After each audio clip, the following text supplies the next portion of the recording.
Tonight, more rolling blackouts expected across New Providence and Apico, much to the frustration of consumers who say enough is enough. This as Bahamas Power and Light continues its infrastructure upgrades. Here in New Providence, the company says these upgrades are expected at the Fire Trail substation.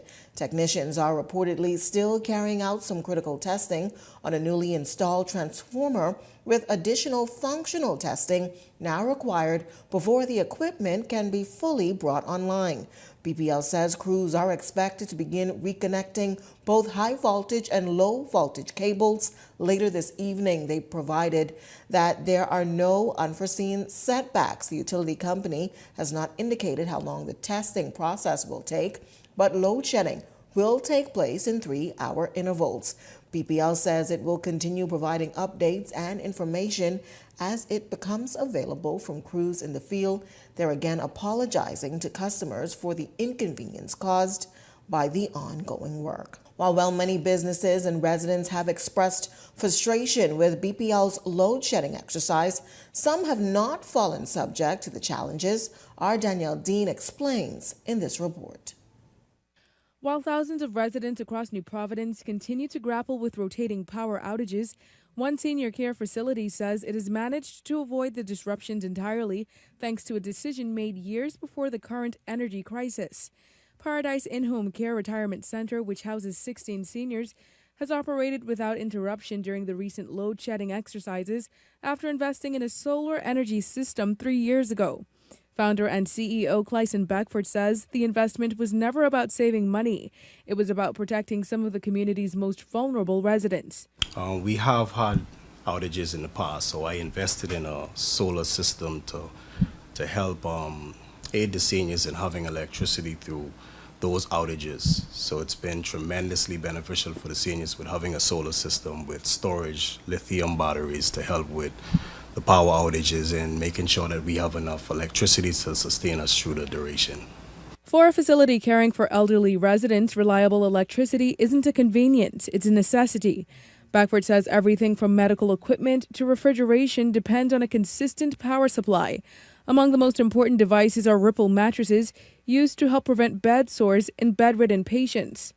Deep freezers, refrigerators, air conditioning units, ductless units for the seniors, blood pressure machines, obviously the pulse oximeters, things of that nature, the medical supplies that we use, microwaves, the stove to cook the food for the seniors. So many things that we need electricity for that we didn't have during those times. The decision to go solar was driven by experience. Beckford recalled the time when outages would regularly leave the facility struggling to provide care, with staff forced to navigate challenges created by prolonged power interruptions. Oh, many outages. We've had hours of, darkness for the seniors. So it's something that I didn't wanted my seniors and my staff members to go through. The power outages, it affects, not just centers like this, but individual seniors in their homes and caregivers who are caring for individuals in the community. So, with officials saying the interruptions are necessary to facilitate critical upgrades to the country's power grid. BPL has been issuing daily notices identifying communities expected to experience outages. But many residents remain frustrated as they endure hours without electricity during the summer heat. Danielle Dean, Eyewitness News. Meantime, residents of Grand Bahama were promised reduced light bills following the acquisition of the Grand Bahama Power Company by the government, and it seems that relief is finally being seen. A few Grand Bahama consumers sent their bills to Eyewitness News comparing their June bills to July. In some cases, residents say they've seen a decrease of more than $100. Yeah, so I was expecting my bill to be much higher because of, since May, I guess, and it's gotten really hot. I have been using the AC more often in my house. So I was very pleasantly surprised when the bill went down by $100+. It's amazing. And I hope this trend continues.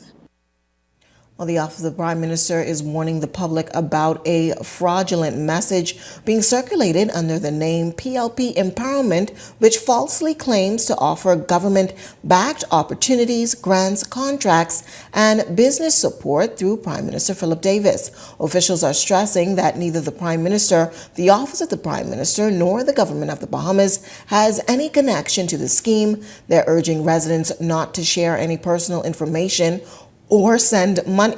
The office is also reminding the public that government contracts, business license, permits, and grants are awarded through lawful and transparent processes and are never offered through private WhatsApp messages, investment group, or unsolicited requests for personal information. The matter has been referred to the appropriate authorities for investigation. On to some other news tonight. A viral social media video prompting a police investigation after allegations surfaced that officers allegedly abandoned a man before driving away from the scene. In a statement issued on Friday, the Royal Bahamas Police Force confirmed that it's aware of that footage circulating online showing a police vehicle and a man lying on the ground east of Market Street near a formerly abandoned food store building. According to police, officers responded to the location, and the man seen in the video was later assisted by emergency medical services. He was later transported to hospital for treatment. Authorities say he was awaiting medical assessment. His condition remains unknown. The force is also acknowledging comments made by the individual recording that video regarding the alleged actions of that police vehicle seen at the scene. As a result, investigators have launched an inquiry to determine the accuracy and authenticity of the claims being circulated online. In the criminal trial against former Water and Sewage Corporation Executive Chair Adrian Gibson over 2 years of prosecution evidence in what turned out to be a high-profile corruption case, Gibson's former fiancée, Alexandria Mackey, who previously testified that he abused his position to give contracts to companies that he told her to form, concluded her evidence yesterday. Mackey, who was granted immunity, testified that Baja Maintenance and Elite Maintenance all eventually sent money to Edwanlo Holdings, which was controlled by Gibson. She also testified that the money to buy properties in Long Island and New Providence came from those contracts. Following her testimony, the Director of Public Prosecutions, Caudell Frazier, closed her case without calling 7 witnesses listed on that indictment. After consulting with Gibson, lead defense lawyer Damian Gomez Casey asked that those witnesses be made available for the defense. Senior Justice Cheryl Grant Thompson will hear legal arguments in the jury's absence, and the 8-member panel is tentatively expected to return in August. Gibson is on trial along with former Water and Sewage General Manager Elwood Donaldson Jr., his barber and friend Jerome Minisick, and former campaign manager Joanne Knowles. Peaches Farquharson is also on trial. It's not been heard continuously since it began in November of 2023. The defense has launched multiple challenges that were all dismissed by the Court of Appeal. Gomez, Muriel Docile, Casey, Brian Bastian, and Ryan Eve represent Gibson, Mizik and Knowles. Ian Cargill, they represent Donaldson, and Raphael Moxie represents Farquharson in this case. Meantime, a Supreme Court judge denying bail to an engineer accused of murdering a fellow crew board member. The luxury super yacht, far from it, ensuring he remains behind bars as he awaits trial. 40-year-old Mexican national Brigidaro Lara Munez has been in custody since July of 2025 in connection with the death of 20-year-old South African stewardess Paige Bell. Prosecutors allege that Munez fatally slit Bell's throat inside the yacht's engine room while the vessel was docked at Harbour Island in Eleuthera. Authorities further allege that he attempted to take his own life following that incident. In rejecting the bail application, Justice Wilhelmina Archer-Minnis pointed to the strength of the prosecution's case and ruled that the accused possess a significant flight risk if he is released. From the crime beat tonight, an 18-year-old man in hospital after being shot on Boyd Road on Thursday morning. Police say it was shortly after midday. They received information that the man had arrived at hospital by private vehicle, suffering from gunshot wounds. The victim reportedly told officers he was approached by a masked man who opened fire in his direction hours earlier. The victim said he ran from the scene after realizing he'd been shot. Medical personnel confirmed he's been shot in his lower back, with the projectile exiting through the front of his abdomen. At last report, he was undergoing surgery as investigations remain ongoing at this time. Meantime, Finance Minister Michael Halkett is on the defense as government says allocations for a number of key programs that foster accountability and transparency are enough. The opposition raised questions about the issue as both sides went through the various line items. A particular point of concern was the unchanged $140,000 allocated in this fiscal budget for the full implementation of the Freedom of Information Act. Opposition members also raised concern with other commissions, such as the independent investigations that they say will be shelved despite political promises from the Davis administration to give them priority. The question was asked about the budget allocation. There are specific amounts connected to the operation of those offices, i.e., physical operation in terms of electricity, other operational expenses that would support offices. There are provisions throughout the budget, for example, to have staff, to have the commissioners appointed and remunerated. And so it's an ongoing process. We feel that the budget sufficiently supports those offices. Looking at one particular line in the budget that says operation, it might seem that it's not a lot of money, but the government of Bahamas, first of all, is committed to the establishment and full operation of these offices, and that means that resources are available throughout the budget for that support. Meantime, Prime Minister Philip Davis pledging to address the long-standing police gratuity dispute during the head-to-head portion of the budget debate, the matter first raised by Mike Howell, Member of Parliament, the FNM's J. Leo Ferguson, who asked whether government had made provisions to address the gratuity claims that have turned into an unresolved legal battle over the last 15 to 20 years. Prime Minister Philip Davis admitting yesterday that it was the first time he'd heard about it, but revealed he plans to act quickly to address it. If I could have the name of the action that's before the courts, I would make representations to the head of the judiciary to see how quickly it could be resolved.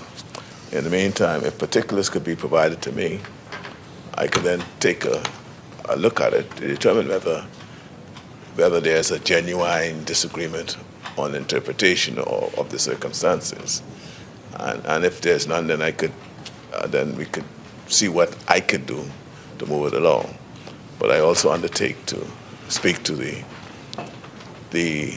head of the judiciary to see how we can get this matter moved along.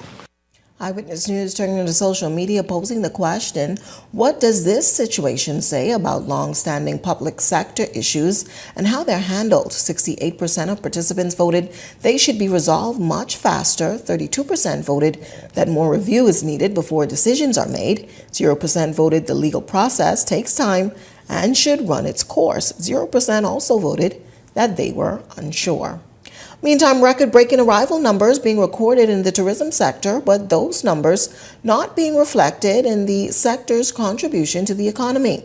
Tourism and Investments Minister Glenys Hanna-Martin during her contribution to the national budget debate, revealing that nearly 85 cents of every dollar spent in the country does not make its way to the public purse, a challenge she says she's determined to address in her term as minister over the country's #1 industry, while admitting that some factors continue to contribute to the breakdown in profit. The main reasons that revenue leaves are well understood.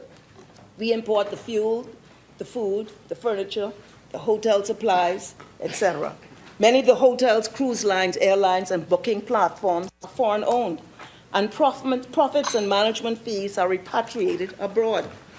Our marketing, insurance, technology, and financing costs are largely paid overseas. and our local supply linkages to agriculture, fisheries, manufacturing, and the cultural industries remain limited. Added to this, this sector has become more and more competitive, with regional destinations chasing a wider share of the market. Hannah Martin stressing that this fraction of the dollar could be used to support many of government's undertaking, including infrastructure development, housing, school improvements, and even educational scholarships. She outlined her ministry's plan to begin tackling the issue.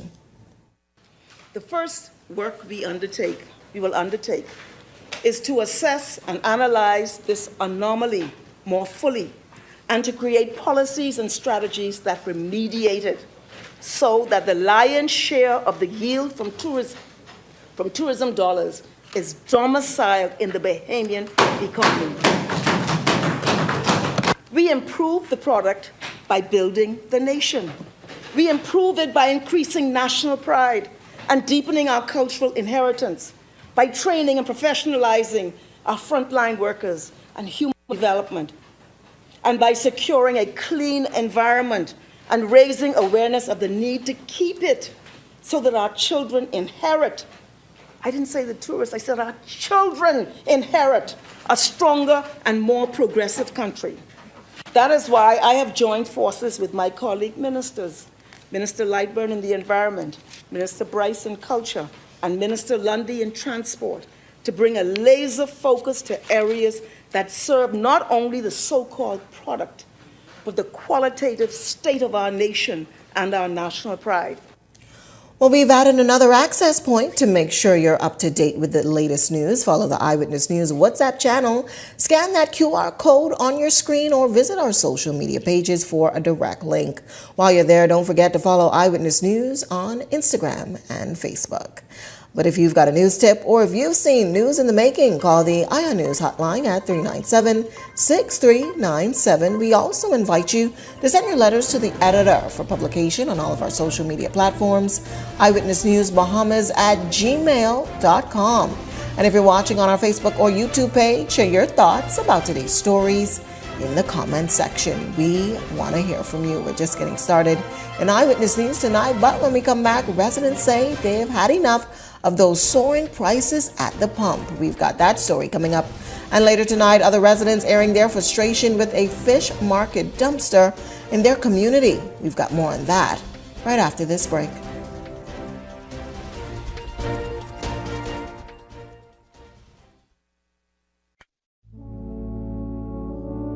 Ladies and gentlemen, distinguished guests, and everybody watching from Nassau.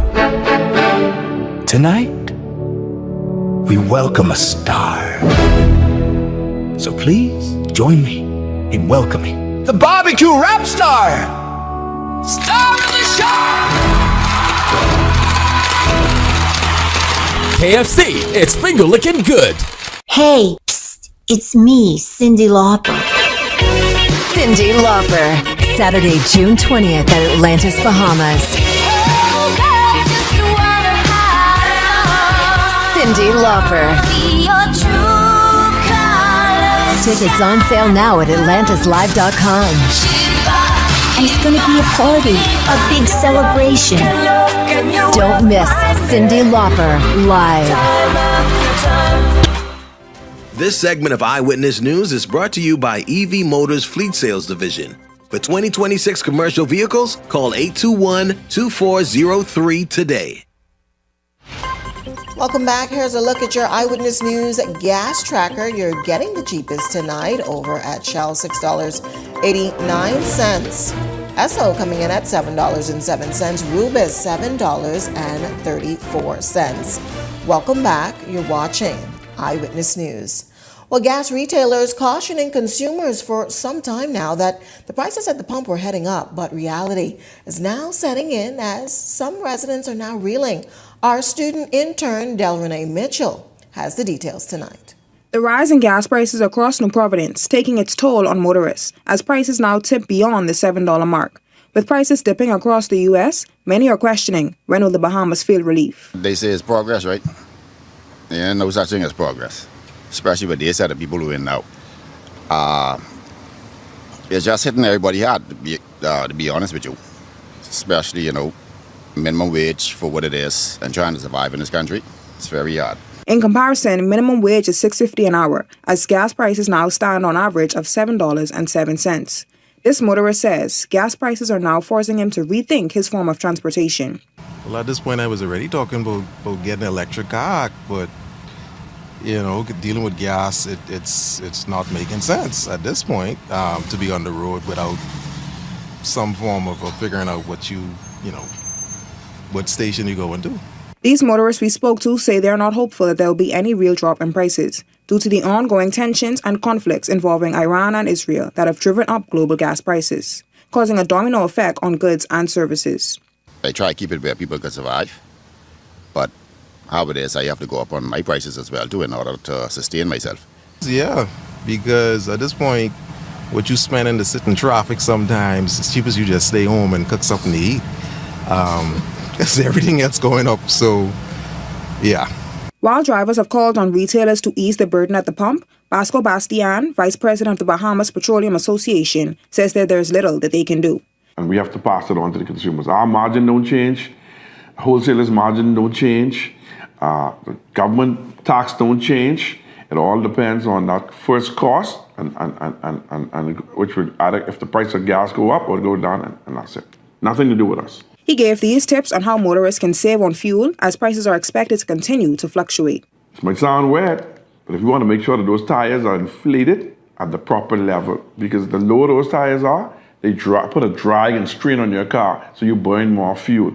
Also, you want to use your air condition, because when you have your windows down, even though you might get that natural air, driving into the breeze or whatever, it drags your car back, it holds you back. So if you have your windows up and you're driving with that air condition at a medium level, you tend to be okay. You can conserve a little bit more like that.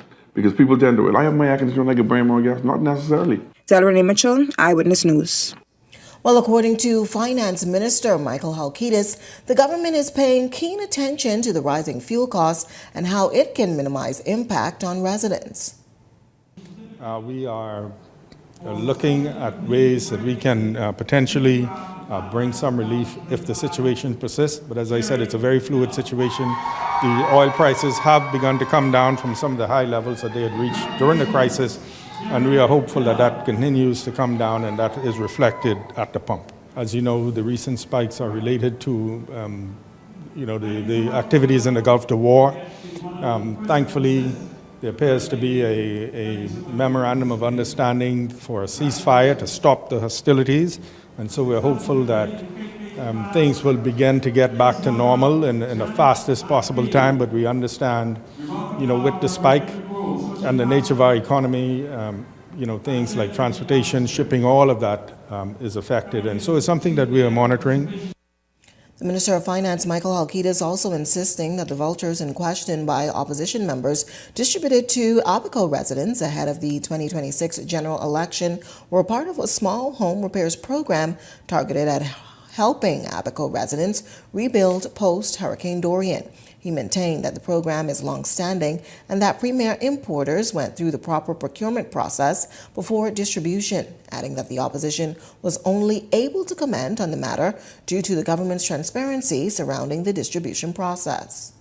The fact of the matter is the issue was raised, I think, because of the transparency of the process, where if you look in the newspaper, you see the March report, the monthly report of the procurement board printed in the newspaper showing that this issue went through the procurement board. I think they might have some other issues as to the method of some of the distribution, I can't speak to that. I know that they were procured. They went through the procurement process. It's a part of a long-standing government program to assist individuals with the repair of their homes. Well, tonight, concerns are growing in the Golden Gates community over a fish market dumpster that residents says has been causing a foul odor and disrupting their quality of life. Our Rebecca Bain has the details tonight. Frustration is reaching a boiling point for residents of Guadalupe Street in Golden Gates who say a dumpster used for disposing of fish market waste has created an unbearable living environment. They claim the strong odor has forced them to keep their windows shut and has made it difficult to enjoy time outdoors or even welcome visitors to their homes. From Merv Johnson, who lives just steps away from the dumpster, he says the smell and overall conditions have taken a toll on the neighborhood's appeal. Well, forget about inviting people. I don't want to come into it. The stench, it's open, so that's free-flowing air. We have the rodents, you have the flies, you have all those health concerns that comes along with that. It's an open top, very exposed to the garbage. Johnson says he understands that the vendors need a place to dispose of their waste and that he supports their efforts to operate successful businesses. However, he believes residents should not have to sacrifice their comfort in the process and suggested that the bin be relocated. In the front, where there is an open space for it, or if possibly someplace inside, as you mentioned. If at minimum, it should have been a closed top, not an open top trash. We want to keep our community as beautifully as we can possibly have it. But this is a small nuisance that needs to be addressed. Right now, I'm standing in front of what has been the source of residents' frustration for several months. But if you were to take a closer look behind me, you'll see that the garbage bin is also located right next to a school. And according to the school's director, Dr. Burrows, she says its presence has detrimentally impacted its enrollment. A lot of parents, when they come, they're like, oh, the school is very nice, but that scent, it causes a turn off for parents. You know, you can only imagine not only the flies, but the scent. Oh my God, you know, we need the children. If they're not coming, we can't do our job. I've complained about it over and over again. When you come in the morning, the flies, it's ridiculous. They greet you. They're like, good morning, everyone. Swarms the gate, swarms the sign, swarms the trees. And Eyewitness News reached out to Golden Gates Member of Parliament Pio Glover Roll, who said she has been working with the relevant agencies to address the issue since her first term in office. She noted that the area is cleaned and serviced daily and is working to minimize the impact on residents. It's a work in progress. It's a 4-phased plan. We are in phase 2 of the plan, and I am just begging the residents to work with us as we continue to try and remediate this issue. I know the residents complain that it's still not good, but it's definitely at least 80 than it was. Rebecca Bain, Eyewitness News. On to some other news tonight. A former inmate who spent years behind bars is now using his story as a warning to young Bahamian men, as a call for greater opportunities for those seeking a second chance. Arlington Ritchie Jr. has the details in this report tonight. For many, a prison sentence can define a lifetime, but for Keyshawn Monroe, it became the catalyst for change. 5 years after leaving the Bahamas Department of Corrections, Monroe is turning his past into a powerful message of hope, using his life story to steer young men away from crime and toward opportunities. Monroe was sentenced to 6 years in 2015 for possession of firearm with intent to endanger life.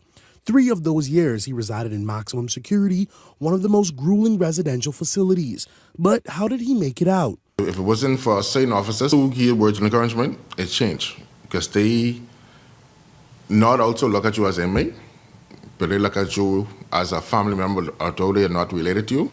And that's what got me through day by day. Focus on getting through toward my time. Hoping to restart life in 2021 and put what he describes as a moment where he was, quote, in the wrong place at the wrong time, Monroe began seeking employment. However, the roadblocks to secure a steady future grew. Life was hard. It wasn't easy. It wasn't easy getting a job. I get turned down from 18 companies. Tropical job, if it wasn't for Lion-Made Bahamas and Falcon Security. Them 3 jobs never discriminate me. Calls for criminal record reform continue to grow, with community stakeholders pressing the government to revisit what they describe as restrictive expungement policies. Many argue that for individuals who have paid their debt to society and are committed to rebuilding their lives, a criminal record can remain a lifelong obstacle standing in the way of employment, opportunities, personal growth, and successful reintegration into society. Up to this day, still fighting to get my record clean. Up to this day. Notice I have to wait until 10 years after I get released for my record to be expunged. The government need to put something in place. I either break down them years from 10 years to 6 years or something like that, because it's just like I getting punished twice. And as statistics continue to show Bahamian men being susceptible to a life of crime, many of them either falling victim or going through the system, Monroe sends his plea. Don't follow the crowd. Don't follow the crowd, because persons who you think they ain't be there. When you facing that 25, 35 years, that's it. The company, you ain't worth it. While the journey to freedom was not easy, the odds have been defied as the man who once was locked away has opened the doors to multiple career paths. Supervisor of a security company, I'm a manager at Tropical Job, and I'm in charge of sales at Limelight Bahamas. So right now I work in 3 jobs at this time. Linton Ritchie Jr., Eyewitness News. So to come in Eyewitness News tonight, government officials on the defense concerning a National Insurance Board rate increase. We've got the details coming up, but first, a check on tonight's weather forecast.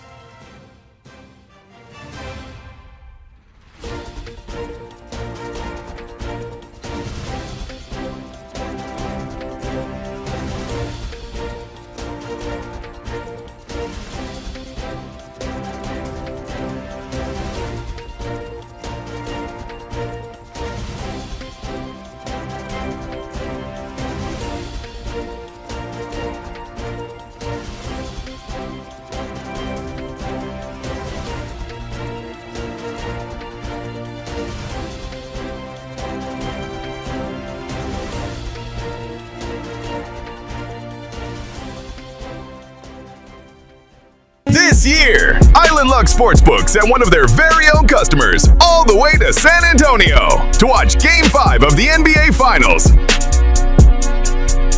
The Knicks closed it out right then and there. No Game 6, no Game 7. Our customer was sitting in that arena the night the championship was decided. That's the kind of luck we talking about at Island Luck Sportsbook. Winners live here. Must be 18 and over. Island Luck reminds you that it's only a game, so please game responsibly.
You're watching Eyewitness News. Welcome back. The Minister of Labor, Public Service and National Insurance, Pia Glover-Roll, defending the second NIB rate increase in 2 years. The first impacted all contributions, but this most recent increase that takes effect on July 1st only impacting those earning more than $830 per week or $3,597 per month. The contribution rate increase implemented on the 1st of July 2024 represented a difficult but necessary decision. It was not politically convenient. It was not universally popular, but it was responsible and it is working. The increase has strengthened contribution income, improved the fund's financial position, and extended its sustainability horizon. Leadership sometimes requires making difficult decisions today in order to protect people tomorrow. And that is exactly what occurred. So I commend our Prime Minister and the former Minister Alfred Sayers for leading with resolve and all those who supported that decision. History will show that it was the right decision. Madam Speaker, the financial position of the fund has strengthened. Contribution income has increased. Investment performance has improved. And the board has achieved results that exceeded projections. These improvements do not eliminate future challenges, but they demonstrate that reform works, responsible management works, proactive decision-making works. Meantime, the Royal Bahamas Defense Force is preparing for a significant upgrade to its fleet as it continues its mission of protecting the nation's borders and waters. During his budget contribution, the Minister of National Security, Miles LaRota, announcing plans to renovate several RBDF vessels, a move aimed at enhancing the force's operational readiness. But according to Commodore Floyd Moxey, those improvements are just the beginning. He reveals the Defense Force is also expected to receive a brand new patrol vessel and an aircraft, long-awaited investments that are expected to strengthen maritime surveillance, border security, and national defense capabilities. We have the 3 vessels in the Netherlands that are being refitted. There's a plan to have a new flagship.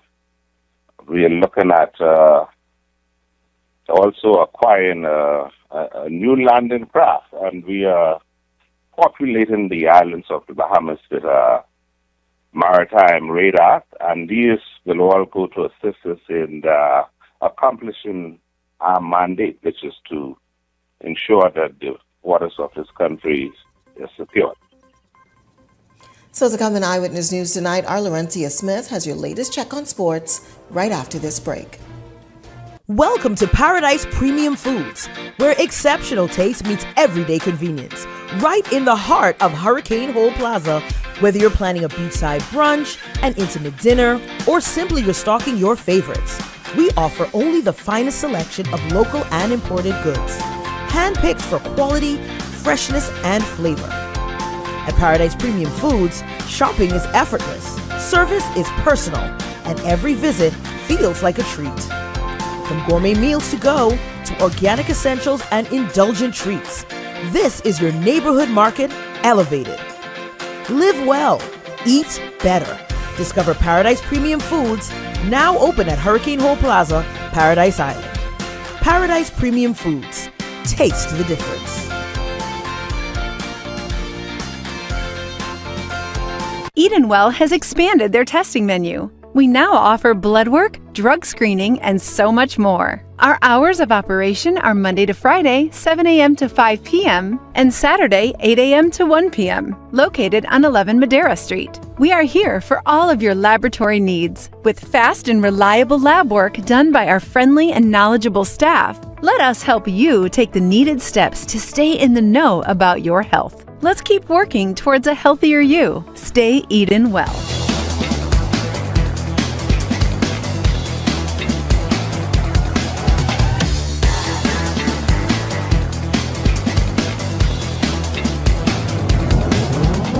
Eyewitness Sports is brought to you by 103.5 The Beat.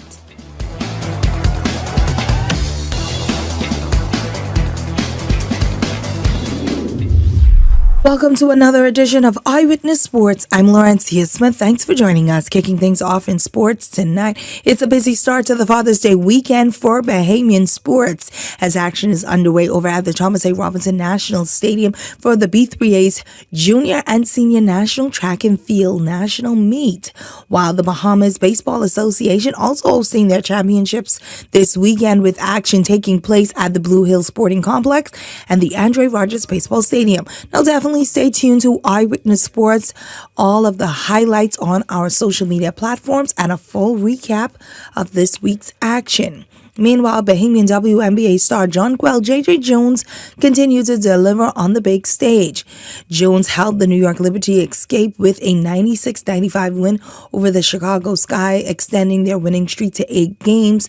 The Bahamian center finished with 19 points, 8 boards, and 3 assists, a steal, and a block, including a crucial fourth-quarter performance to secure the victory. Sabrina Ionesco proved that the clutch moment, hitting the game-winner layup with 10 seconds remaining for the Liberty to improve to 11-4 win-loss record, remaining top of the Eastern Conference Final. Now we're still in the Big Apple, but this time we're heading on over to the Diamond with Bahamian MLB star Jazz Chisholm Jr. and and the New York Yankees as they continue their hot streak. The Yankees cruised past the Chicago White Sox for a 10-5, with Chisholm adding to the offense, attacking with a solo home run, his 10th of the season. New York has now won 4 straight and 9 of its last 13 games, showing that they remain a force even without superstar Aaron Judge in the lineup. Well, that's a quick look at sports at this hour. I'm Laurencia Smith. Stay tuned for more news on the other side of the break.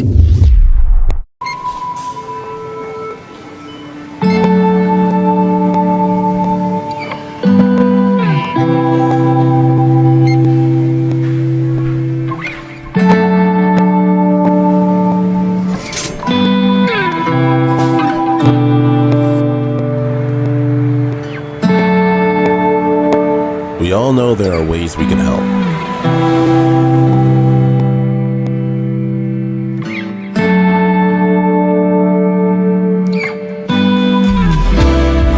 Your help can go even further.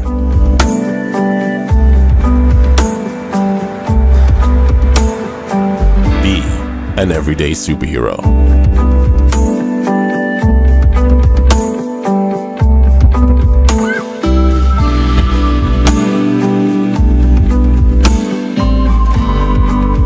Donate to Hands for Hunger.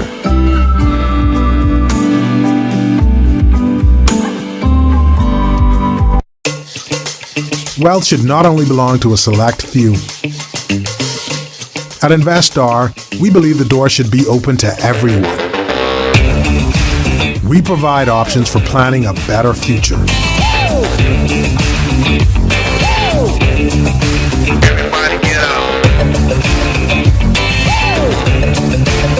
Our investment funds are designed to assist you in reaching your long-term financial goals.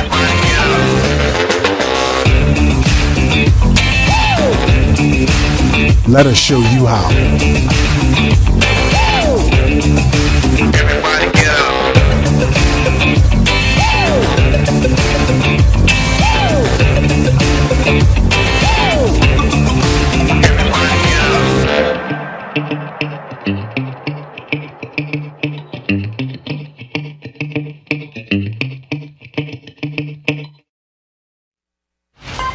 You're watching Eyewitness News.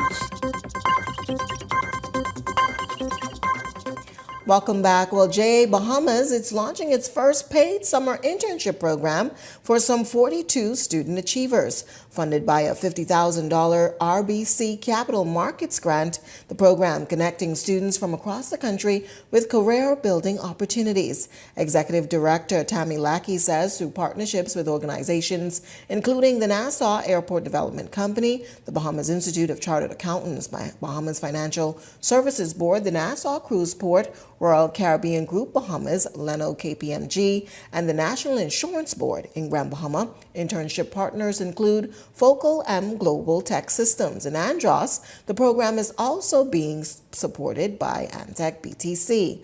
RBC Royal Bank will host interns across Nassau, Grand Bahama, and Harbour Island. It's helping to equip young Bahamians with the skills and experience needed for future success. Students from our most distinguished achievers, most distinguished officers, students who have excelled in our J Aspire program as well, and not just here in New Providence, but also in Grand Bahama, Eleuthera, and Andros. We are having our meet and greet with our interns where they get to meet their new employers. So there will be networking going on this evening. And on July 6th is when our interns will get their first day on the job. They're going to go through, real world experience. They're going to go through the onboarding.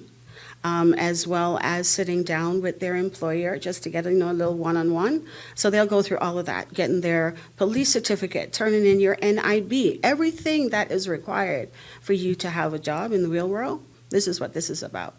Well, JA Bahamas is also empowering young people through hands-on training in financial literacy, entrepreneurship, and career readiness. Chairman Devin Bowe is encouraging interns to be intentional as they begin their 4-week summer internship journey, making the most of the experience and opportunities ahead.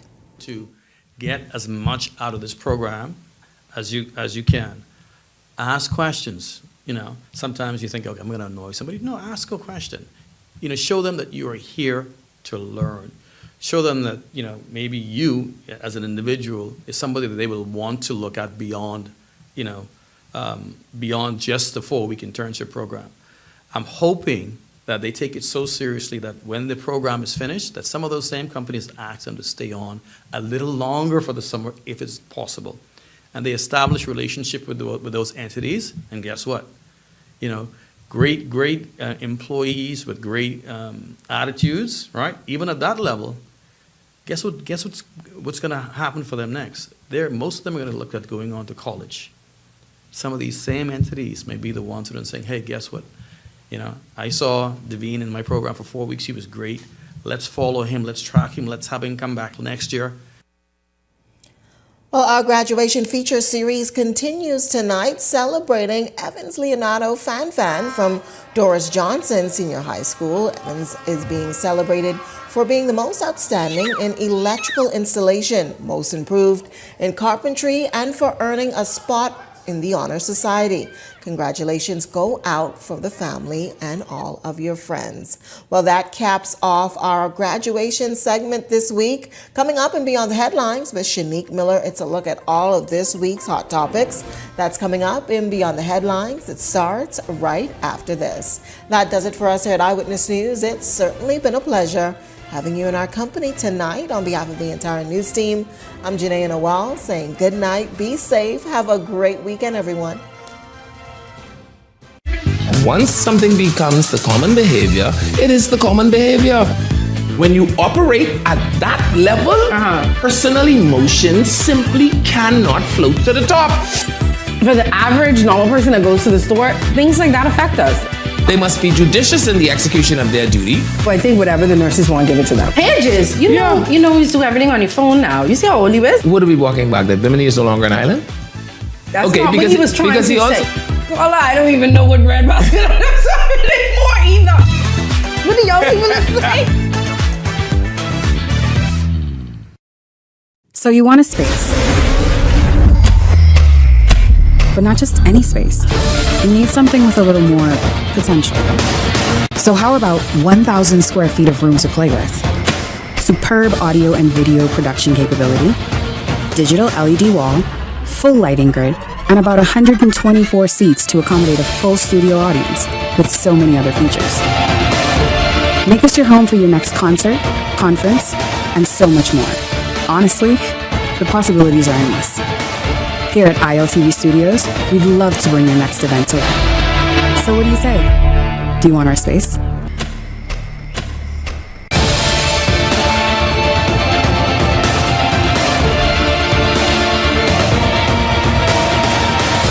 The thoughts, views, and comments expressed by the hosts, guests, callers, and advisors on Beyond the Headlines are not necessarily those of the management, ownership, or production unit of ILS, the Verizon Media Group. Beyond the Headlines is a production of ILTV Studios and cannot be represented in part or entirety without the express written consent of the Verizon Media Group. Beyond the Headlines is the intellectual property of the Verizon Media Group. Copyright 2026. All rights reserved.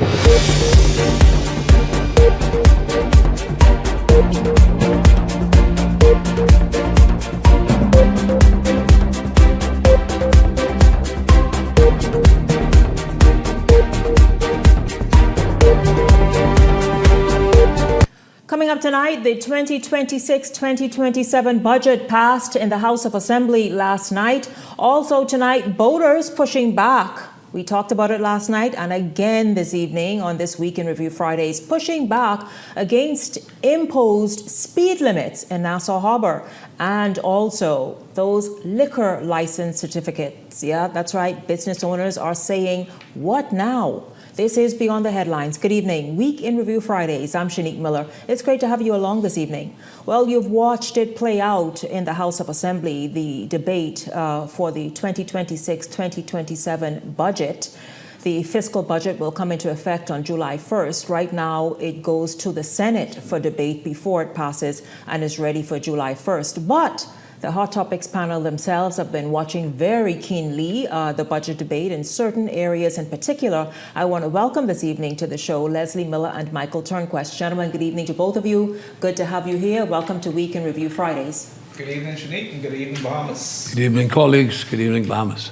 Gentlemen, we saw this budget debate has been quite interesting. I mean, from distractions to the actual budget itself. But, you know, if you took the time to watch and listen, a lot was said, a lot has been put on the table, a lot that the Bahamian people must pay attention to that, if done right and done at all, will make a huge difference for the lives of every ordinary and everyday Bahamians. And this is something that the country desperately needs. I'd like each of you maybe to talk about one area that you paid attention to and that you applauded for the work that's now being promised.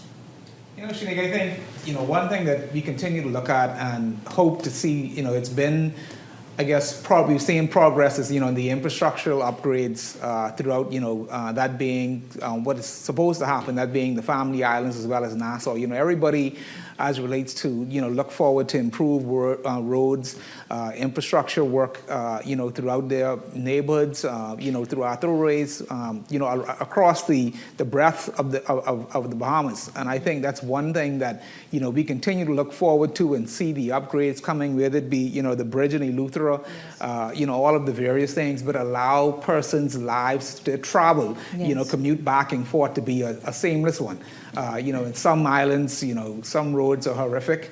Long Island, for one, I was there for the regatta, and there's road works carrying on, but they, it's everything. It takes time, but sometimes the pain that you have to go through to get there, isn't a good one, especially on vehicles, especially on islands where you don't have, a lot of mechanics, so it's, I'm pretty sure a lot of people are looking forward to that. We can talk about what we're looking forward to, but I know there are some things that I think some Bahamians might have, one is, the vehicle license fee is going up. I think that's something that, people are looking for relief, not, burdens. Not additional fees. Yeah. Well, before Leslie jumps in, I want to tell you about what I saw just today. And it was so beautiful. It was a drone shot, and it talked about Exuma and the road works that are happening there. And it was the aesthetics and everything was so beautiful. I felt like I wanted to vacation on Exuma today. I saw that, and so people are excited, like you say, about the road works. And I'll tell you, for the road works to happen, you need you need to, for example, let's say the state of Florida. We see there's always work being done. Well, they pay taxes in order for that to happen. And so if we want the road works done, so if you going up $5 on driver's license fees, then these roads should have no potholes and it shouldn't get to this state again. So you're right. People are looking forward to road works, for example, to health care and all that. But Leslie, I don't want to jump ahead of you. What area you paid attention to in the last few weeks? This new 26-27 budget seems to be tailor-made for the average ordinary Bahamian. For example, the purchase on finalization of the electricity company in Grand Bahama brought immediately 30% electricity bill to everyone. I mean, that could only be one of the best pluses in this region right now, especially in Grand Bahama, where things are still tough, except we are last in the region with the cost of electricity. But I can just appreciate what boosts the average homeowner in Grand Bahama had, Freeport, Prop, and Grand Bahama, that reduction. And I trust that the lights continue to stay on too, We've been having some problems. So, that part right there, and people are concerned, don't give me a 30%. And then 50% of the time the light off, But as you say, you can sweat. Listen, I can sweat tonight. It's been, I'll tell you this though, I know I am, and yes, Lord Jesus, the people are vexed. But in that same sort of fervor, we're looking forward to the work that BPL has on top. They got plenty of work to do. And once it's done, we know it's going to be better. But going back to what you said about, and the people of Grand Bahama reached out to me earlier this week, I just didn't have the space and time to talk about it. So let me add to what you're saying, Leslie. And I hope that we can show it on the screen. The people of Grand Bahama sent their bills. They compared it 2025 now to now 2026, and the difference has been, for some people, $100 difference, $200 difference for businesses and or residences. And so they are quite happy about that. There was even a video that went viral with someone saying, listen, I support this government, but understand this, I support them with this because I now live the difference. I'm living the difference of paying less for electricity bills. Lord, hopefully you get that now. I know, right? I know, right? And the other I guess now we don't have to worry about a high bill because your electricity don't stay on long enough. To be able to a very other important aspect of the budget was the sum $1.2 million that the government had to incorporate to take care of the civil servants on the 2,000 plus persons that was employed in the service over the last 4.5 years. And people who are going to now be permanent and pensionable now. People don't understand how important this is. How significant that is. And how significant it is. And I urge all of the unions to cut out the foolishness.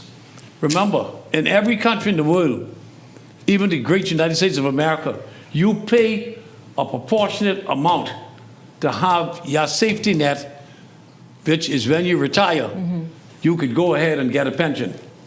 I'll be the first one to say, in the Bahamas, pensions are very low. You have an average school teacher with a master's degree who taught for 40 years, can't take home $1,500. There's got to be something wrong with that. Then you have someone who work at the corporations, BEC, Water and Sewage, Batelco, who would be a linesman or ordinary person, taking home $3,000 to $5,000 a month.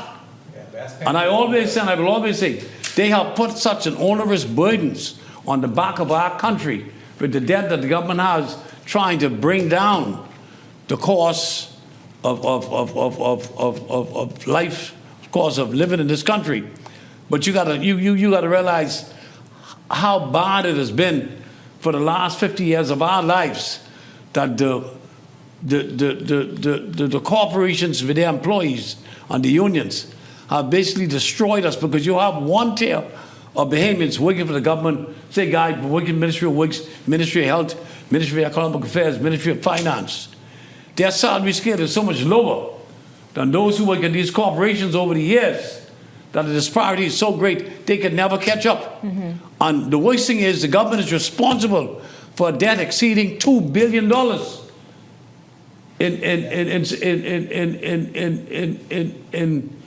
in paying those persons remit that we don't have. I think sometimes it's not there. The thinking, the process, or the thought process is, that being critical infrastructure, that being, BPL, telecommunications, yes. And I think it requires a lot of technical expertise. Yes, it does. Which is why sometimes, But Mike, I'm talking about the average, ordinary person. Yeah. But Leslie, I'm happy. What have you? I know what Leslie's issue is. Mike Lee said it many times. He feels as though I've been fighting it for 10 years. The gap in what some civil servants make versus others, right? Yeah, but I want to say this. I'm happy that those who prefer can now be permanent and pensionable. And they must contribute to their future welfare. I saw that aspect of the debate. Contribute. And something was said along the lines of, well, when they become permanent and pensionable, then their pay goes down, but they have gained so much more. Yeah. As you said, on the back end. You're going to need it. On the back end, yeah. That's where majority of them do need it. Find themselves 65. Yeah, absolutely. Well, I'll tell you this. Something else in the budget, the Ministry of Transport, I tell you, the new minister, Leon Lundy, is out the gate running. There's a number of things that's happening too in transport proper. Yes. But as it relates to the port department that comes under his ministry, they are trying to, and I'll tell you this, what was very surprising last night on this show, Jimmy Moscow joined with the port controller in saying, listen, what was done and now being implemented and to come into effect July 1st has been needed for years. Take a look then we'll talk about it. Seem a good buddy, Jim. One slips through, they are caught by the camera. I do think Captain Burnright's on the right track. I think, they use it in the States. You use it, road traffic uses it. They actually send you a bill if they take a picture of your car speeding. And I think that there has to be, and I'm sure he's going to do it, a big announcement that this is it. Anybody not doing the right thing will be fined heavily. And if they get fined more than once or twice, you like a car, you take your license away from you. and that's your livelihood. I mean, it's rough, but it's better than killing somebody in the harbor. I mean, that's going to happen. We've been very, very fortunate, and I think Captain Burnett would agree that that hasn't happened, but it's only a matter of time. I mean, thank God chalks ain't flying anymore. That would make it even worse. I agree with you. An extremely busy harborway. Mr. Moscow, what does a more regulated Nassau harbor?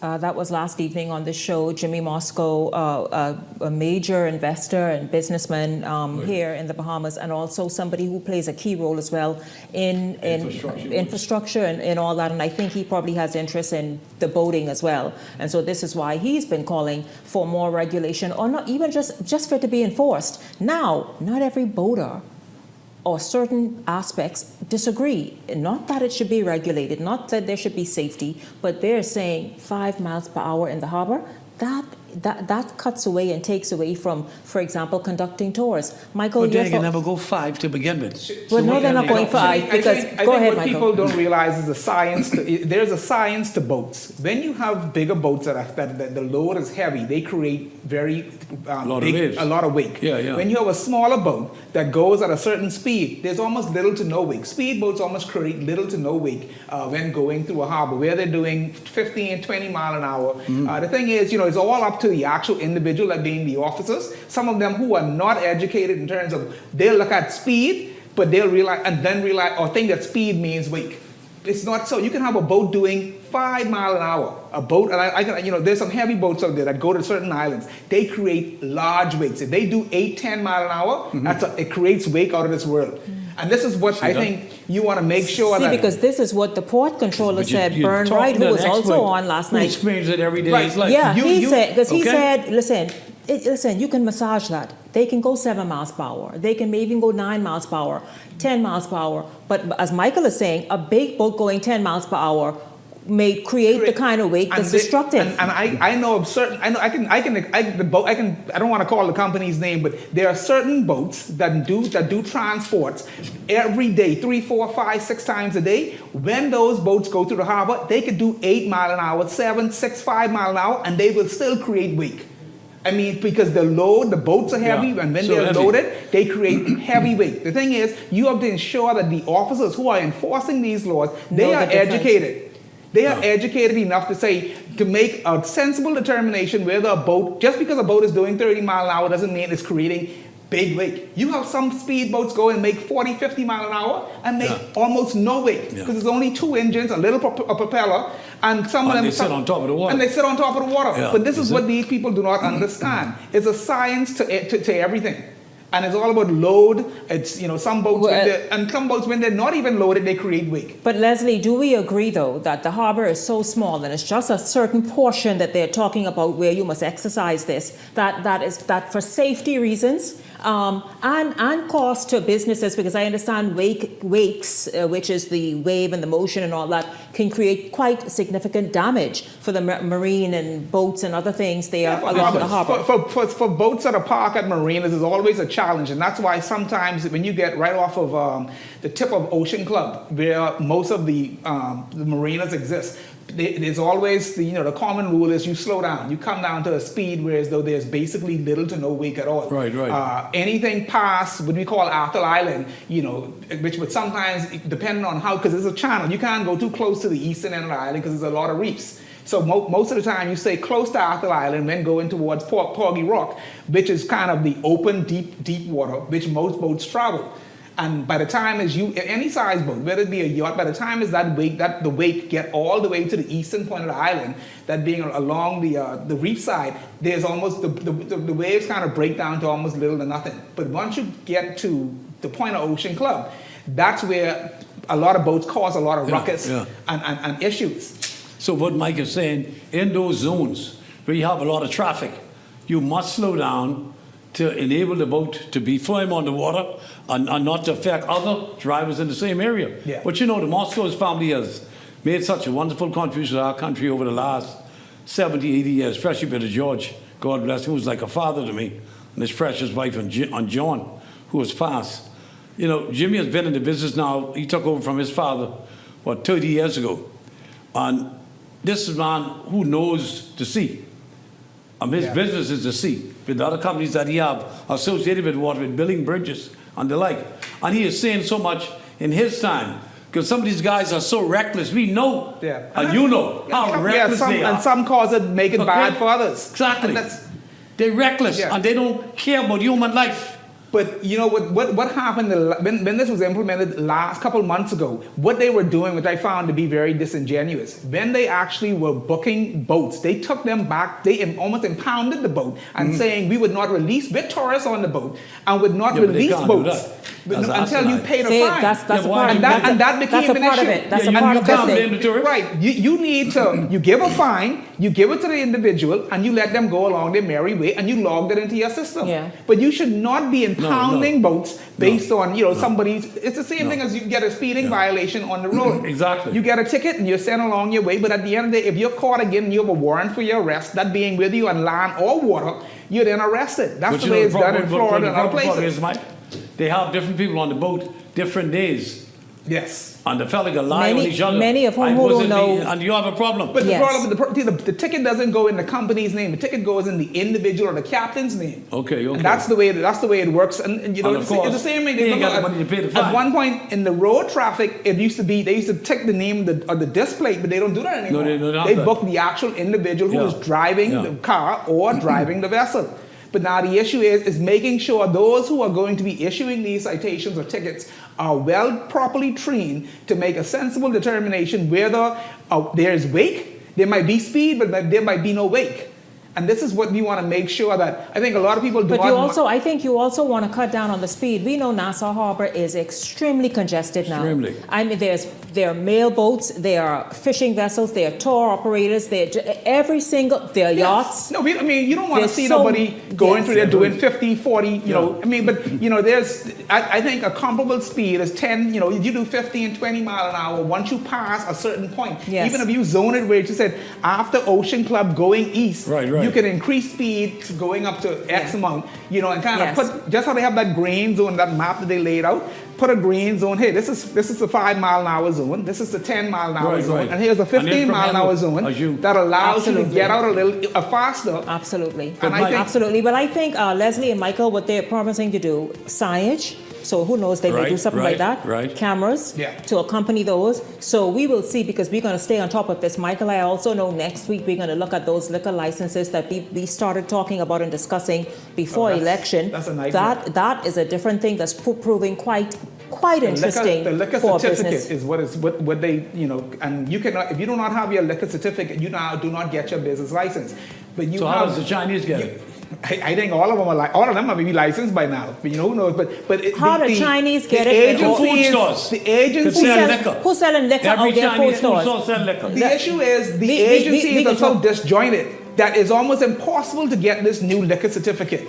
I mean, this is just one long out drawn process trying to get, this one is saying you need this, the other one is saying no, you don't have it, so you don't need it, the other one is saying yes, you do need it. It's so much back and forth for this. Michael, save that so we can properly dissect that next week. Absolutely. Let's save that so we can really discuss that and see what the real issues are. And then find out over the weekend how much Chinese have theirs and what they do, what they did to get it. Really the key, what they did to get it. Yes, we want to know what the Chinese selling this liquor. That's what we want to know. Listen, Leslie Miller, Michael Turnquest, thank you both very, very much. Don't go anywhere. When we come back, we're going to meet some teen queens who are doing amazing things and preparing for international competition.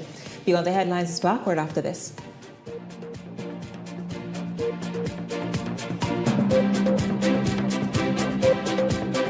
Hey, it's your boy Charlie Bahama here at Superwash, Superwash's newest spokesmodel. And I'm here to tell you about Superwash's large capacity washers and dryers for all your big loads. I know I see that Charlie Banana coming here just now.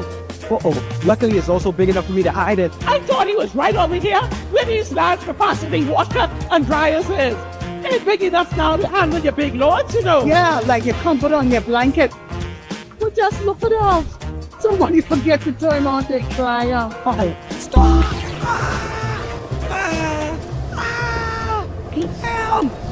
You hear something? Yeah, that's the sound of clean. Superwash washes you, presses you, and entertains you 24/7. My name is Charles Wesley Gould. My organic farm is Nice Layers Organic Farm. I have 230 boys up here. I give them fresh water, pumpkin, lettuce, cabbages, all the vegetables. Anything what I eat, they eat. Right now, we sell the eggs for $7 a dozen from Monday to Friday. On Saturdays, you can get 4 dozen eggs for $21. I'll be located on Jamaica Road, the western side, Silverstone Primary School. This year, Island Luck Sportsbook sent one of their very own customers all the way to San Antonio to watch Game 5 of the NBA Finals. The Knicks closed it out right then and there. No Game 6, no Game 7. Our customer was sitting in that arena the night the championship was decided. That's the kind of luck we talking about at Island Luck Sportsbook. Winners live here. Must be 18 and over. Island Luck reminds you that it's only a game, so please game responsibly. Surprise Dad this week with special savings from Grand Bahama Tile's Father's Day pop-up sale. For 2 days only, Thursday, June 18th and Friday, June 19th, enjoy 15% off store-wide. Give Dad that special gift with special savings just for him. Starting tomorrow, come in and save with Grand Bahama Tiles. Call them at 352-7920. Some restrictions apply.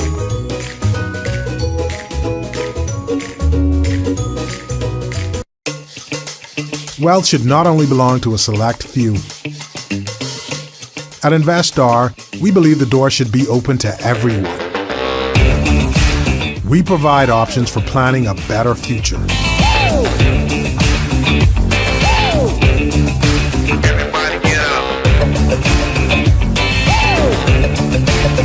Our investment funds are designed to assist you in reaching your long-term financial goals.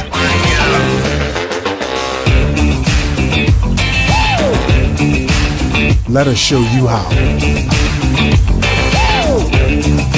Everybody get up.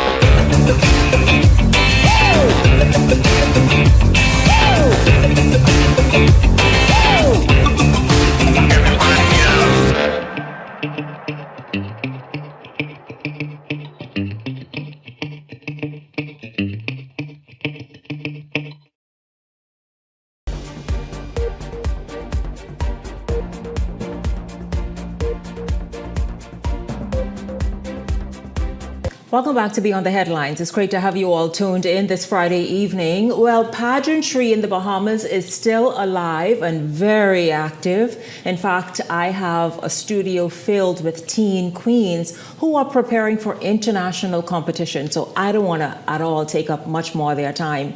I want you to hear from them and meet them. Welcome to Beyond the Headlines and good evening to both of you. Please welcome first Quinnell Higgs. She is Miss Teen Caribbean United World 2026 and Dominica Benaby, Miss Teen United World 2026.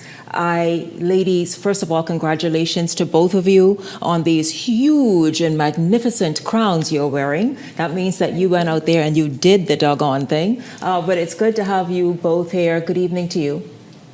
Good evening. Good evening. Tell me, what is the crown on your head? Quinnell, I'll start with you.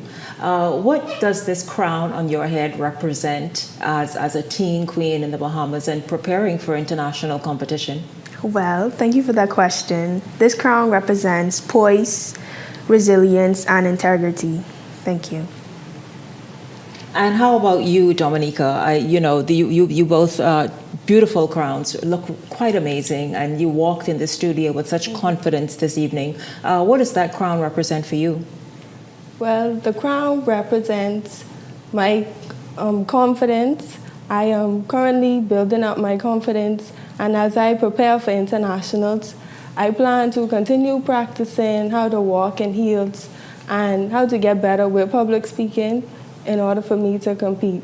It's always the heels, I'll tell you that. I mean, whether they be teen queens like yourselves or the experienced lot, heels are always an issue from time to time. Now, ladies, you go to the state of Texas to represent the Bahamas shortly? Yes, ma'am.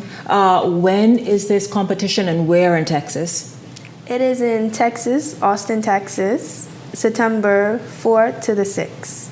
Now, what does it mean for you all to be wearing this crown and that sash, and of course with the Bahamas flag in your hands, going to compete against other teen queens like yourselves? What does it mean to represent the Bahamas on an international stage for each of you?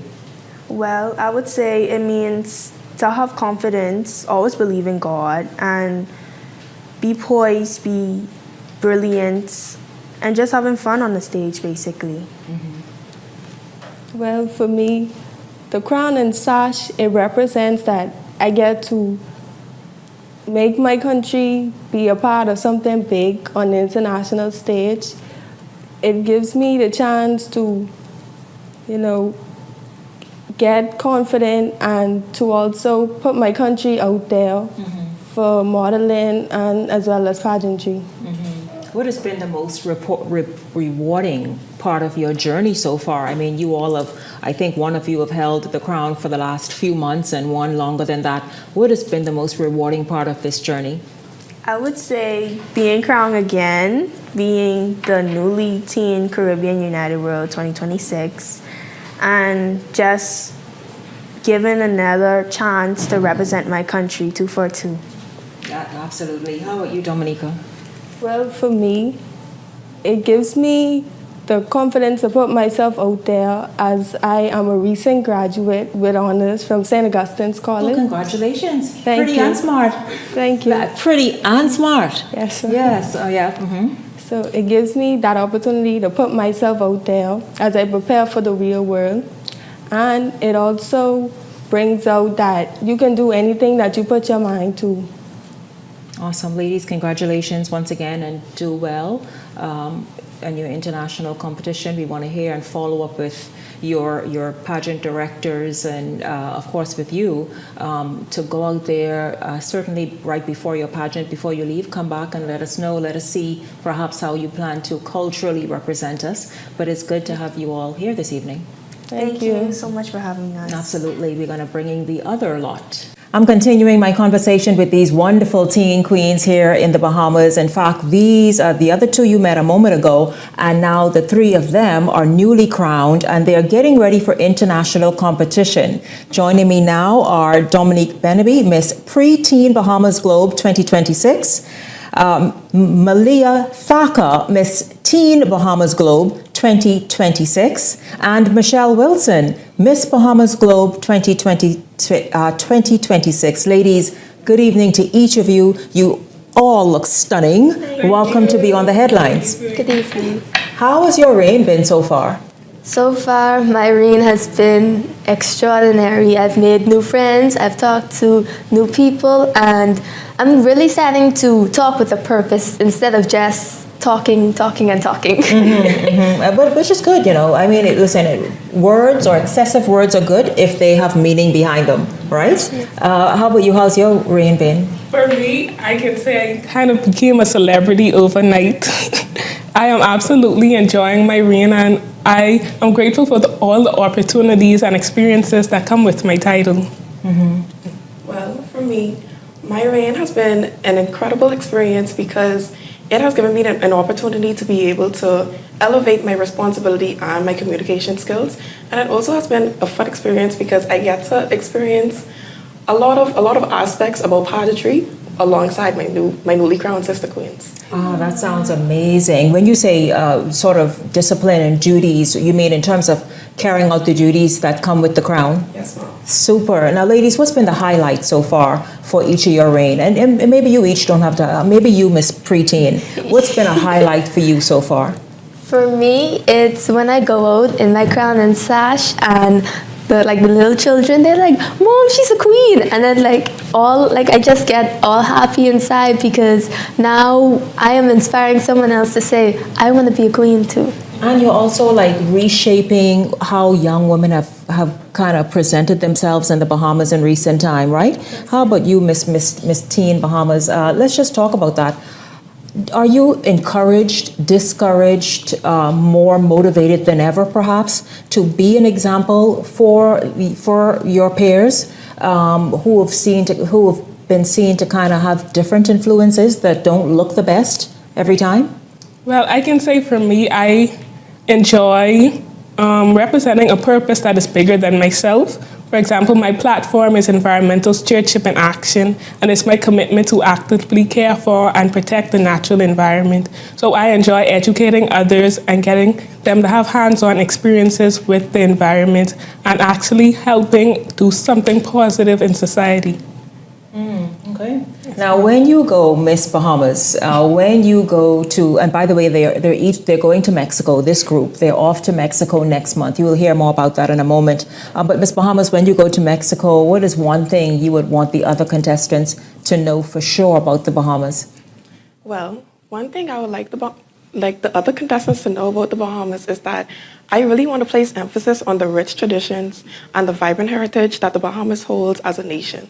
And I also want them to be able to experience the beauty, strength, and uniqueness of our islands. Super. Now, of course, where are you all going?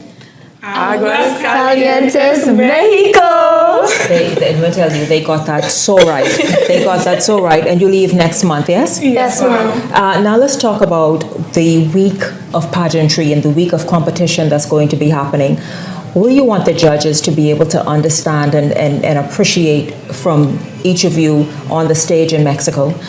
I want them to appreciate my boldness and my uniqueness. Not only is my name Dominique, but I try to be unique. And I want others to, not only others, but like the judges themselves to realize that a tiny girl from the Bahamas can make waves anywhere.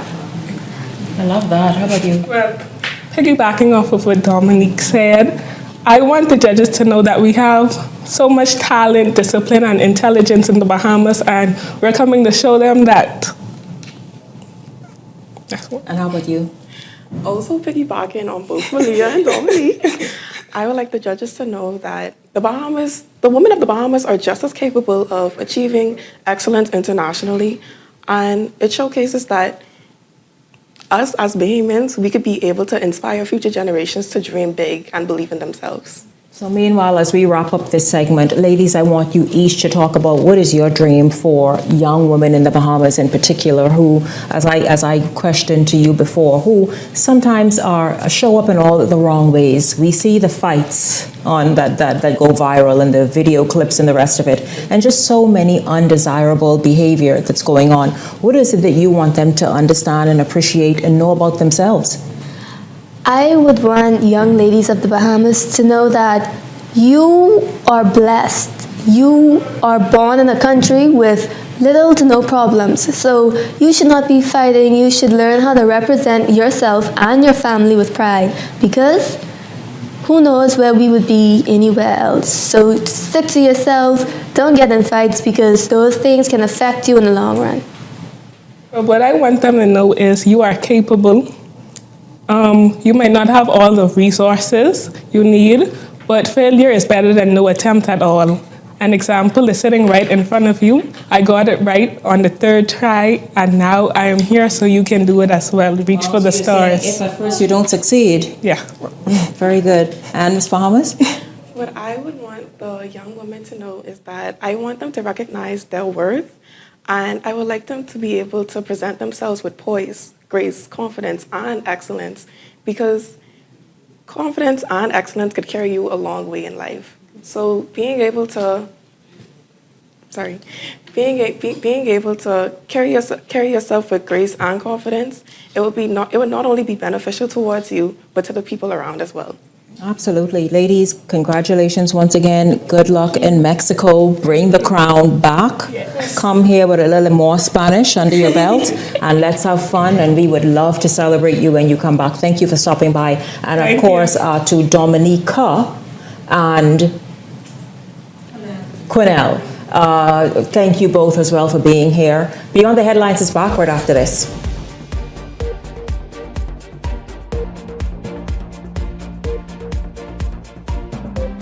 Welcome to Paradise Premium Foods, where exceptional taste meets everyday convenience. Right in the heart of Hurricane Hole Plaza, whether you're planning a beachside brunch, an intimate dinner, or simply restocking your favorites, we offer only the finest selection of local and imported goods, handpicked for quality, freshness, and flavor. At Paradise Premium Foods, shopping is effortless, service is personal, and every visit feels like a treat. From gourmet meals to go to organic essentials and indulgent treats, this is your neighborhood market elevated. Live well, eat better. Discover Paradise Premium Foods, now open at Hurricane Hole Plaza, Paradise Island. Paradise Premium Foods. Taste the difference.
So you want a space. But not just any space. You need something with a little more potential. So how about 1,000 square feet of room to play with? Superb audio and video production capability, digital LED wall, full lighting grid, and about 124 seats to accommodate a full studio audience with so many other features. Make us your home for your next concert, conference, and so much more. Honestly, the possibilities are endless. Here at ILTV Studios, we'd love to bring your next event to life. So what do you say? Do you want our space?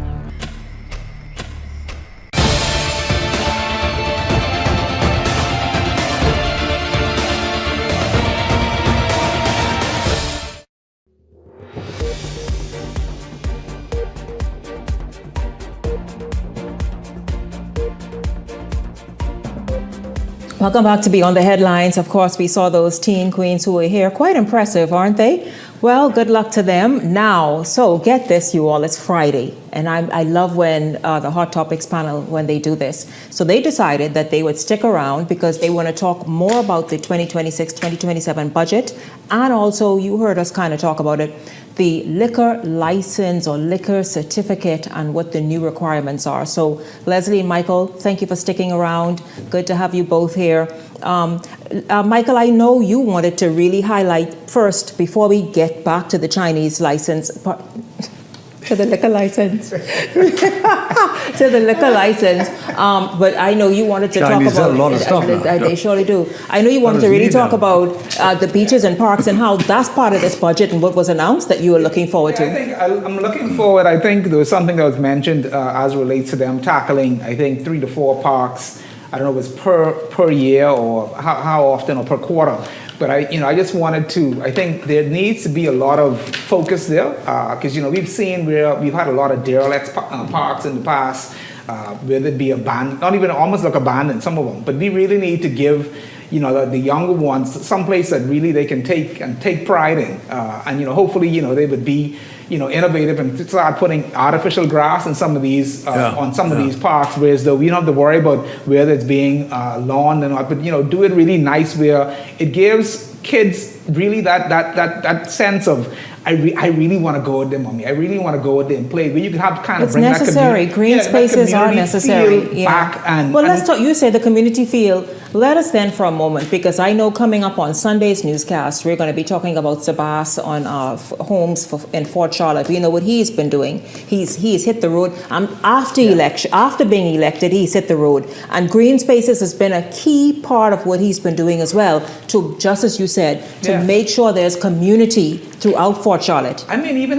you look at his, I don't know if it's a community center or his constituency head or office, but that looks like a place where people want to come and congregate and partake in whatever activities is. And I think that's what we need to start doing with our parks. Because, you hate when parks, either they have ants, centipede, all type of different things, you're just sitting around waiting, but you don't want kids to go out and play. I think this is the reason for making sure that you have, take the innovative approach where you can pack these, the ground properly, put, nice artificial turf in where kids will be more, they can go and roll around and do things that they want to do rather than worrying about glass bottle and things of that sort.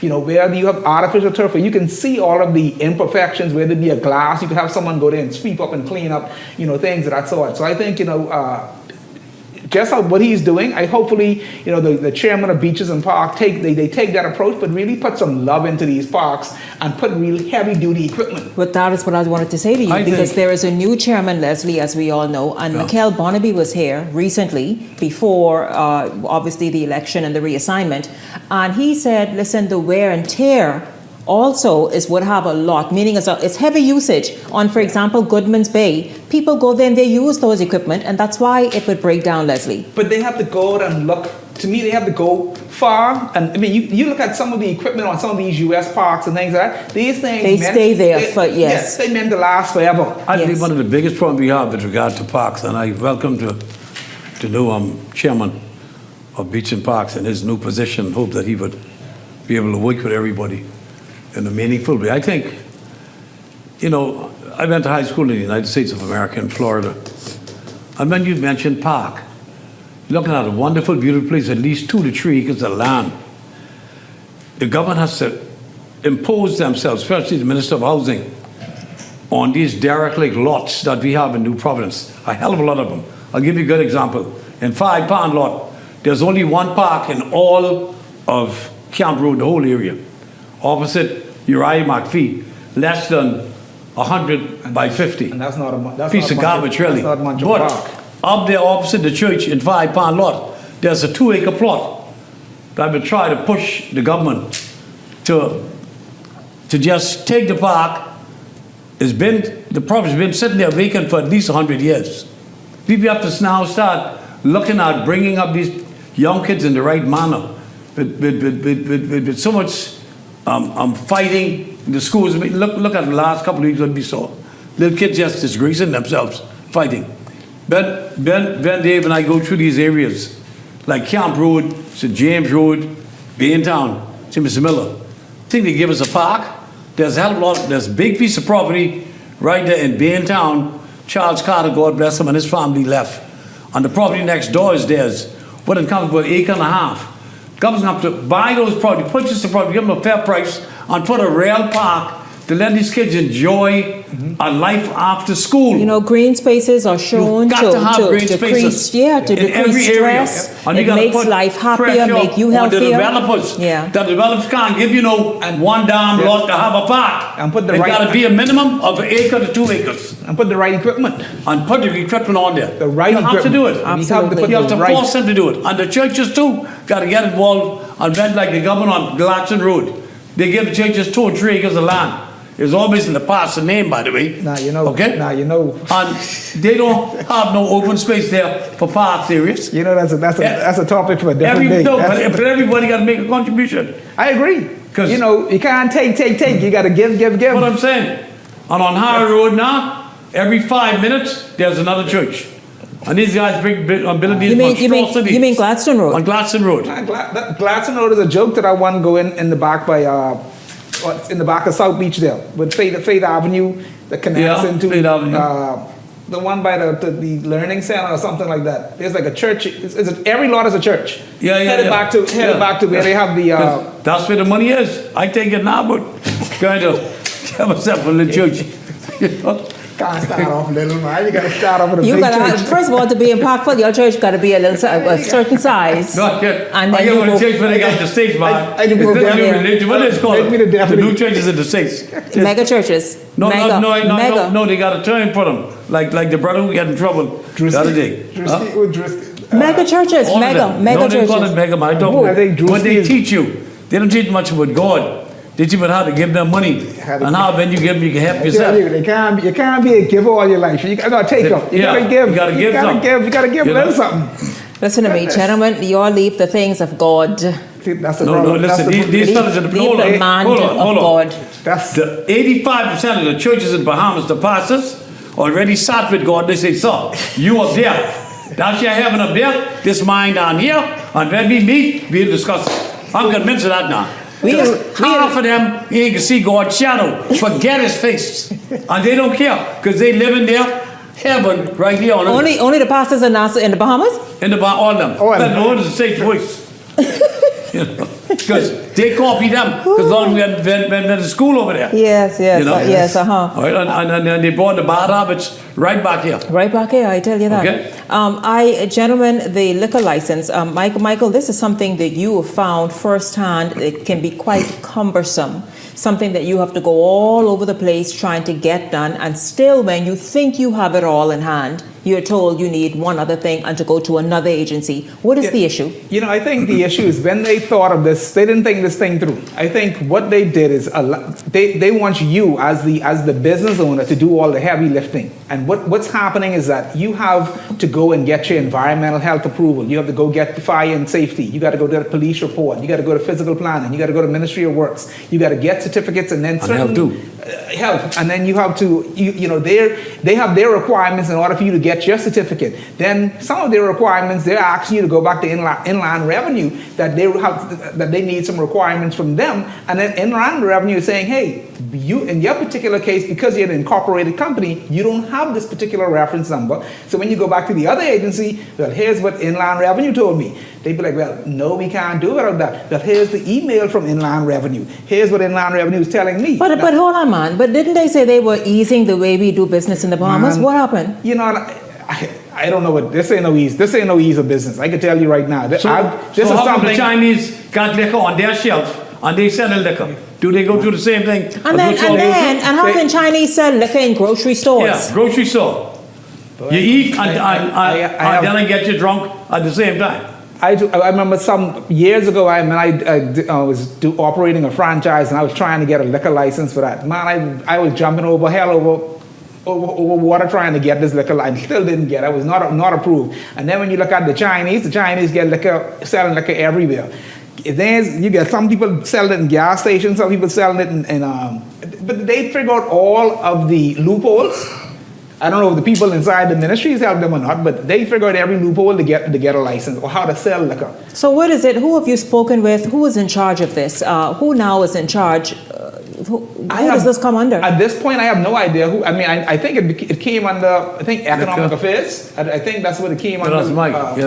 That's the Jerome Fitzgerald. That's who it might be with now. Well, then you've got to now speak with him. Jerome, you got to make it easy on the brothers. Maybe it's something that he can do to change whatever. Because this just came into effect really a few months ago. And from what I understood, I mean, it was targeted towards certain things or certain ways. Cleaning up the industry certain ways. Yeah, and those things are still taking place. So why is it? Why did you put more red tape in place to make our jobs? Filing VAT and doing all the different things. It's already enough.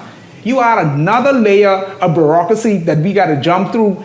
Cut tapes and do whatever to try and do business in the Bahamas. It's almost becoming impossible. Listen, you can't squeeze the people, because I've heard people on the Family Islands talk about this, Eleuthera in particular talk about this new liquor certificate requirement, and it's squeezing them because they have already done what's necessary from environmental planning and all these other agencies so difficult just to be able to do. I don't understand. How does item get to be so tedious? I don't understand, but I want to know what is Consumer Affairs doing? What do they want you to start doing? That's what cause you to drink. What is Consumer Affairs doing because our food stores able to sell liquor? And I don't mean beer and stuff. Food stores can sell beer, yes? Yeah. I don't know, not that I knew about. Not supposed to. Food stores never Would you go to any Chinese food store and buy beer? Yeah. Just like you go on any corner. Super Value doesn't sell beer. On any corner. City Market does, or quality markets don't sell it. The Nigerians Budget foods don't sell it. No, So no. No, we can follow up on this and keep this out there and keep it going to help, because it's frustrating. Many people are not now having their licenses renewed. Over the weekend, I can see how many stores I could go to, food stores, and buy liquor. And bring them here Monday. Bring it here That's what I Monday can do. to make With the receipt. No, with the receipt. With the receipt. Yeah, bring them here do that, please. Let's see. And let's see where. They may not serve you. No, they ain't gonna serve them because they ain't gonna watch this. Let's see where it came from. I went to the passport office, right, to get Stokes' passport renewed. This woman does me. You always said, God, Sadiq show. I said, no, I said, who are you? And she price scared. I said, boy, you look a beachy there. I said, what you say? Okay? Oh my gosh. Listen, we do it for all of us, okay? To move this nation forward so that people can legitimately conduct business, and so that your neighborhoods are well safe, but so that you know that when you see somebody in business and selling what they need to sell, they're doing it lawfully. This is why we do it. And so certainly we will continue to follow up on this, Leslie. I will hold you to how much liquor you could buy in places that you ain't supposed to buy it from. I got about 5 of them. Yeah, bring it. Buy me a liquor. About 5 of them. Gentlemen, I thank you both very much. Thanks for sticking around, and even in this segment, thank you for hanging out with me after we spoke with those beauty pageant queens. Thank you very, very much. And I want to say a big thank you to all of you for tuning in all week long. It's been awesome having you hang out all week. It's Father's Day, eh? And I look forward to seeing you right back here. You better get ready for your crab and rice. That's all you get. I want to grab and rice. Happy Father's Day to my father. Happy Father's Day to you, Leslie. Happy Father's Day to you, Michael. Happy Father's Day to Douglas. Happy Father's Day to you, Daddy. Again, we want to send out our deepest condolences to the family of Mr. Rupert Roberts, a Bahamian hero that has done so much to advance the cause of this country. And it appears to me that I understand that his body's not here in the Bahamas as yet. I trust that the family will have a funeral that those who would wish to attend could do so. I noticed in one of the papers this morning, his face was on the front of it, but there wasn't anything inside. And people are concerned about whether the funeral is going to be held in the Bahamas. We hope it would be. On behalf of all of us who knew and loved Rupert Roberts. May his soul rest in peace. May God bless you all. You're certainly someone who made tremendous contributions to the Bahamas and to many industries, especially, obviously, food and grocery. Yes, absolutely. Yeah, absolutely. So to the Super Value family, we've already extended thoughts and prayers to them. We do so again. And again, happy Father's Day to my father, Apostle C.J. Miller. Happy Father's Day to you. Happy Father's Day to all. Happy Father's Day to all the guys in here who have kids, and my production team. Listen, on behalf of the entire production team here at Eyewitness News, my crew, thank you so much for tuning in all week long. We look forward to seeing you right back here tomorrow, Monday evening. For the entire team, yes. Have a great weekend, everyone.